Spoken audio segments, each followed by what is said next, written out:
ଓଶୋ କୁହନ୍ତି କି ନିଜ ମନ ଏବଂ ନିଜ ମଧ୍ୟରେ ଦୂରତା ରକ୍ଷା କରିବା ଉଚିତ। ନାଟକର ଗୋଟିଏ ଦୃଶ୍ୟରେ ଜଣେ କ୍ରୂର ମହାଜନ ଜଣେ ଗରିବ ଲୋକଙ୍କୁ କିଛି ପଇସା ପାଇଁ ମାଡ଼ ମାରୁଥିଲା। ନାଟକଟି ଏତେ ମାତ୍ରାରେ ଭାବବିହ୍ୱଳ ଥିଲା କି ଦର୍ଶକ ବୃନ୍ଦ ଭାବବିହ୍ୱଳ ହୋଇ ମହାଜନର ଅଭିନୟ କରୁଥିବା ଅଭିନେତାକୁ ମାରିବା ଆରମ୍ଭ କରିଦେଲେ। ନାଟକକୁ ଅଧାରେ ହିଁ ସ୍ଥଗିତ କରିବାକୁ ପଡ଼ିଲା ଏବଂ ସମସ୍ତ ଦର୍ଶକ ବୃନ୍ଦ ଅଭିନେତାକୁ କ୍ଷମା ପ୍ରାର୍ଥନା କଲେ।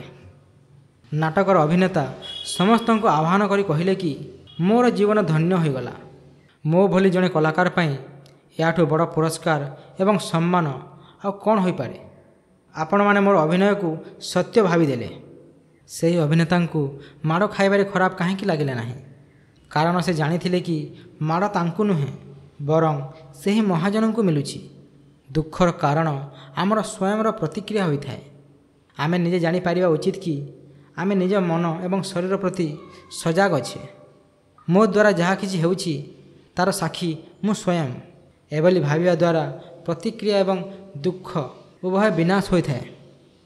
ତେବେ ଯଦି ଆପଣଙ୍କୁ କେବେ କୌଣସି ଘଟଣା ପାଇଁ ଖରାପ ଲାଗେ ତେବେ ମୋତେ ଖରାପ ଲାଗୁଛି କହିବା ସ୍ଥାନରେ କୁହନ୍ତୁ ମାନସକୁ ଖରାପ ଲାଗୁଛି।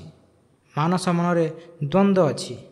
ଏଭଳି କହିବା ଦ୍ୱାରା ମନ ଏବଂ ଆପଣଙ୍କ ମଧ୍ୟରେ ଟିକେ ଦୂରତା ଆସିଯିବ ଏବଂ ପ୍ରତି ଘଟଣାରେ ପ୍ରତିକ୍ରିୟା ଦେବା ଆପଣଙ୍କ ଅଭ୍ୟାସ କମିଯିବ।